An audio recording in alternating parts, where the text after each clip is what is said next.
What's up, alls? Year 2025, first vlog ko po dito sa kabundukan. Bundok tralala.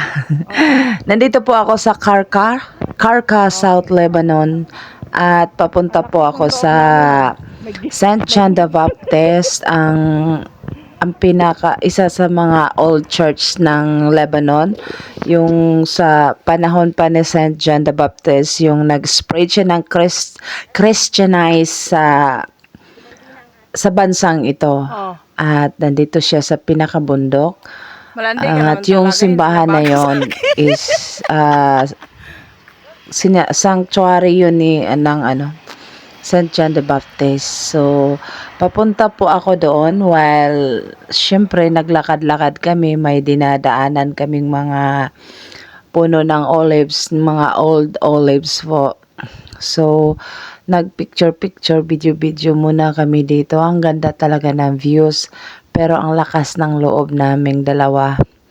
Dahil sa kasalukuyang may pasabog-sabog dyan sa paligid. Kaya lang, syempre, peaceful. Itong area na to dito kasi is all Christian.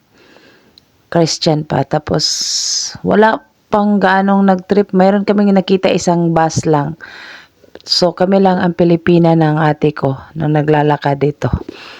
Kasi malapit lang kasi to sa bahay ng kanyang amo, bahay bakasyonan ng kanyang amo. So sinama nila ako nung umakyat sila. So I'm so lucky na nakasama ko sa kanila at nakapuntahan ko tong mapakaganda na view.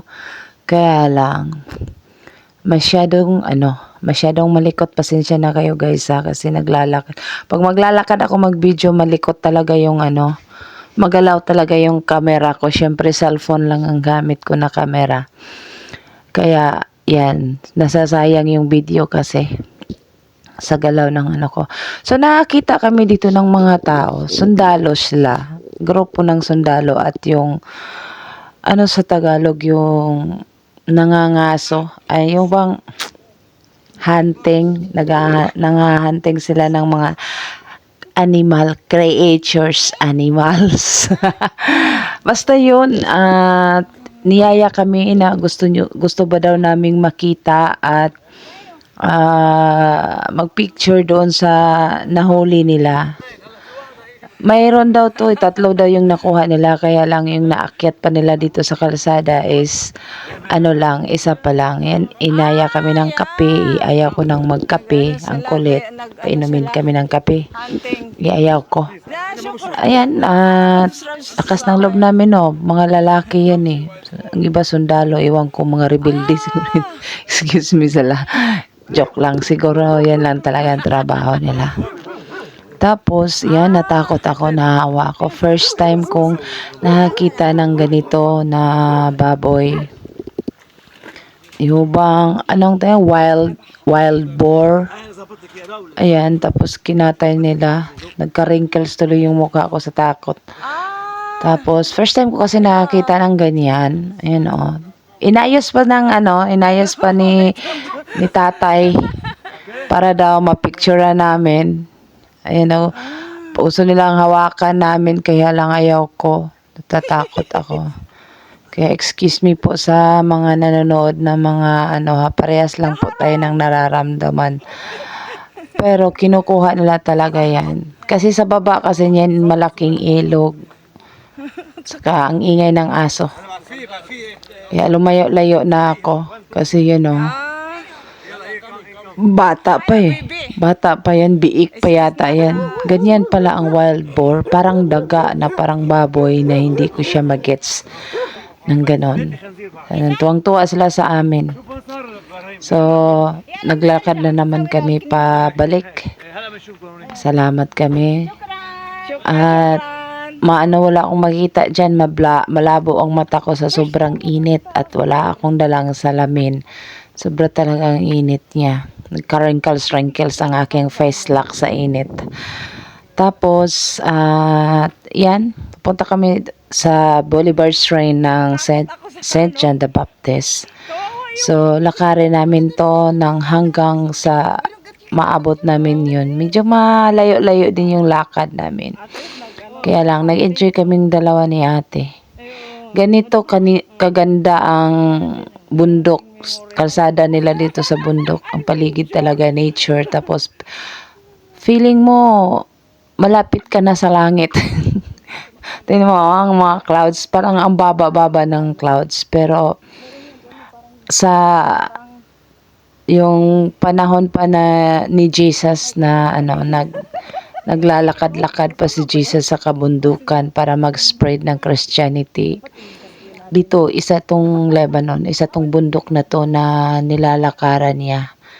At saka makikita niyo sa mga video ko na to guys, yung isa sa oak tree na tinatambayan ni Saint John. Kumbaga, doon siya magre-resting. Na sa mga video, kung hindi dito sa video nito, sa next video po makikita nyo. So ang ganda ng paligid, nature talaga. Pero yung mga ibang bundok dyan sumasabog-sabog pa. Malapit na kami dito. Saka malapit na rin kayong masuka sa video ko. Pasensya na talaga kayo kasi ganon ako mag-video pag maglalakad, ang galaw. Wala kasi akong wala akong tripod na pang anong tawag nun, basta kayo na ang marunong. Stabilizer, wala akong stabilizer. Nasira yung stabilizer ko. So, yung roads na yan, papunta na yan ng Saint John the Baptist. Itong sa gilid na yung kabila is yan. Diyan sila nanguhuli ng wild boar sa baba na yan. Kasi may malaking lake, para siyang lake diyan sa baba. Ayan o. Halika, ang ganda. Ayan ba, saglit lang. Tagal mo naman ipapakita, Chelsea. Ayan, magiging sinungaling pa ako dito. Ayan o, yun sa baba na yan. May lake yan, ilog yan. Yung nagkaharap na bundok, sa gitna niyan is ilog yan. Diyan sila nangunguha ng yung tinitignan namin na boar, wild boar. Kaya yan, lakad-lakad sa kainitan. Ang sarap, kahit mainit dito. Mainit ang lugar na to, pero ang ganda. At saka ito pala yung ginagawang castor oil guys. Yan, marami yan doon sa amin eh. At saka, yan, ginagawa pa rin ng simbahan, pinapalaki nila. Lagyan pa nila yan ng mga statue. Simbahan, ang likod talaga. Alam nyo guys, Pasensya na talaga kayo guys kung nahihilo kayo. At yan, ang aking pagmumuka, nagyayaw-yaw. Yayaw ako ng yayaw kasi ang lakas daw ng loob namin na pumunta dito. Tapos, habang sumasabog-sabog yung kaharap ng bundok, ewan ko saan yung banda. Nakakatakot bawat sabog. Pero makampante naman ako kasi Christian village naman tong lugar na pinuntahan ko. Ayan o, grabing wrinkles ko sa aking peslak. At ang init, ang sakit ng init. Pero malamig ang pakiramdam mo, hindi ka pwedeng hindi mag-jacket. Tapos yan, nakakita kami ng bus. Sila lang yung nagtitrip. Pero mga yan, mga Lebanese sila at saka mga European girls na nagtitrip sila. So ito na po ang pa-entrance doon sa Saint John the Baptist Church. And sa haba-haba ng aming nilakad, nandito na kami pa-entrance na sa Saint John the Baptist. At see you guys for my next episode of this video. Dahil medyo mahaba-haba na po ang aking niyaw-yaw-yaw.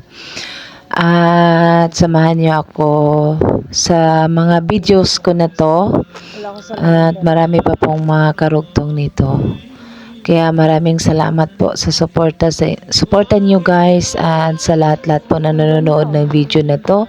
Sa hindi pa po nakasubscribe, please like and subscribe for my channel po. I'm Miss Chelsea and bye-bye. Ingat kayo palagi. Salamat po sa lahat.